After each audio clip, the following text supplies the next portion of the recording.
Hey everybody, what's going on? I'm Geno Reynolds and this is WAND Presents The Real Geno. Today we're going to take a look at a rom-com that attempts to not only be a rom-com, but also be a bit of a satire of one as well. So, let's do this. Let's do it. Let me tell you what's progressive now. Being alone. I love my life, I love my freedom, I love my independence. That's kind of sad. That I don't want to be in a throuple. I don't even want to be in a couple. Oh my God, that's Aaron. He's very hot. Bros is the story of Bobby, who thinks he is happy with his life. He's the host of a very successful podcast, and he is leading the charge to start an LGBTQIA+ history museum. But his life is about to get flipped upside down. Enter Aaron, bro. Aaron is a very fit and very bro man that Bobby meets at a club. For someone that doesn't want to be in a relationship, this is about to make his life very complicated. Okay, so let's start with Bobby, played by the co-writer and star of the movie, Billy Eichner. I have to hit this one on two fronts. First is the writing, which for the most part I found to be very effective. While there was a few things here and there that either didn't land for me or was spoiled by the trailer, most of the story, comedy, and dialogue was really good. While there was a lot of humor in this at the expense of just about everyone, and I mean everyone, it didn't matter who or what you were. One example is the skewering of the Hallmark Channel.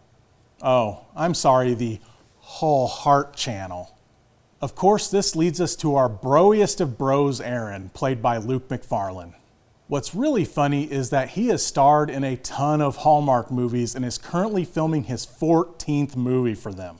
Having him in this is just a deep cut because of the jokes at Hallmark's expense. It can't be a coincidence. Now, I'm not the biggest fan of rom-coms unless the rom part of the movie has actors with chemistry. Thankfully, Eichner and McFarlane have a ton of the much-needed chemistry in this. Both of them play characters that are pretty set in their ways, have had past hurts and/or expectations, and neither of them deep down are happy. Both of them have a lot to learn about themselves when it comes to a lot of different aspects in their lives. As the story moves forward, both of them learn a lot about life and themselves, and for the most part, it's done really well. One of the things I'm hearing about this one is that it's not for me because of its focus on the pride community.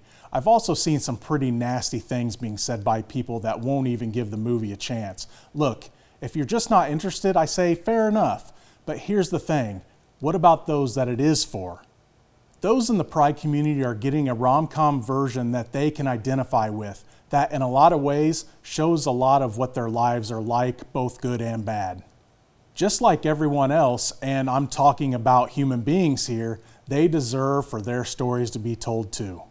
That being said, I'd argue that Bros is just a pretty good rom-com, no matter the subject.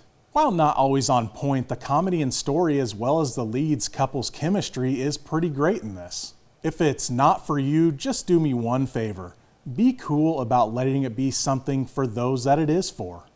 That's going to be it for this edition of WAND Presents The Real Geno. As always, I am your host, The Real Geno, Geno Reynolds. Till next time.